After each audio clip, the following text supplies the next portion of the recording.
上期谈到著名的旅游胜地巴厘岛，是印度尼西亚唯一依旧以信奉新都教为主的地区，可谓是泛马来世界中古文明的一块活化石。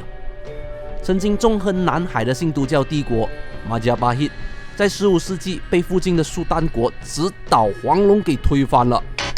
疆土被穆斯林势力瓜分得七七八八。须知伊斯兰乃一神教，强硬拒绝任何形式的偶像崇拜，和新都教格格不入。从爪哇岛，许多前朝遗族纷纷潜逃至隔壁巴黎，当中不乏大批的权贵、精英、技师、文学诗人、雕刻、舞蹈家，间接造就巴黎新都教灿烂艺术的黄金时期。基本上延续了大量马加巴希时代的宗教文化，还继承了其部分政治遗产。不爱。身为旁支的巴厘岛君主，开始以独立王国统治者自居，隔着几里宽的海峡，与对岸穆斯林势力僵持。其实，巴厘岛位置战略意义不大，并非兵家必争之地。彼时，爪哇岛上那些苏丹国还没来得及做大，又得应对荷兰东印度公司的搅乱。孤悬在外的巴厘岛，穆斯林强权和欧洲殖民者都无暇顾及，好像都把它给遗忘了，才得以安安稳稳地度过了好几百年。好景不长，传了好几代，由于内部的斗争和叛乱，巴黎进入了地方诸侯割据时期，王室逐渐式微，只好在东南方克隆贡一带另立都城，重组新的王朝，并改用德瓦阿贡做头衔，中文可翻译成至尊神或天王的意思。然而其统治力明显大不如前，有效势力范围只在那小小的克隆贡。巴厘岛实际上分裂成9个王国，各大家族分别设立自己的小朝廷，各自为政。可无论如何他们还是会尊克隆贡王室为正统，封作名义上的共主，维持天子垂贡、军阀混战的局面。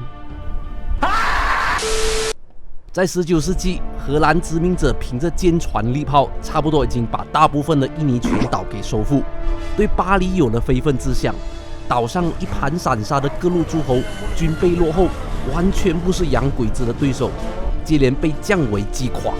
克隆贡君主末代的德瓦阿贡始终不甘主业白白断送在自己手中，还有王法。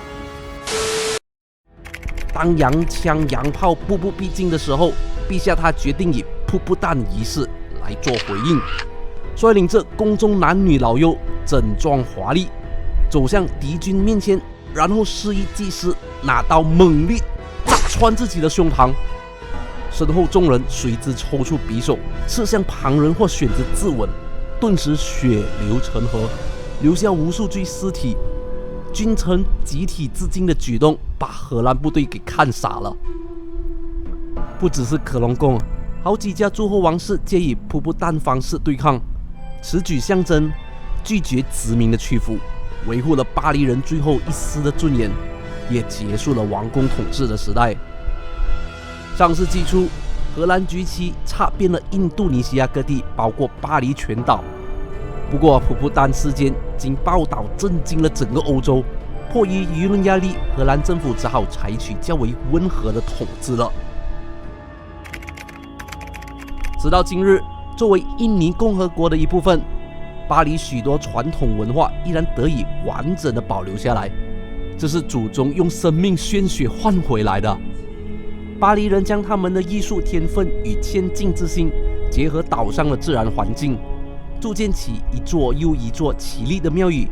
是没有欧洲教堂的奢华恢宏，没有中国宫庙的金碧辉煌，没有中东清真寺的庄严气派。巴黎的建筑风格看起来土土，规模也不大，但十分舒服、朴素、接地气。依山而建，傍水而立，坐地而起。静静听那流水声，生了胎的墙，带着原始的气息，感觉建筑已经和周围大自然完美的融为一体，仿佛整座岛屿就是为它而生的。不夸张地说，巴黎风格就是热带建筑设计的楷模。在这里，或许常年对着梦幻的沙滩大海、茂密的森林大山，吹着海风，还有山间的凉意，待久了，脾气也不会差到哪去吧。我是罗毅，咱们有缘再见。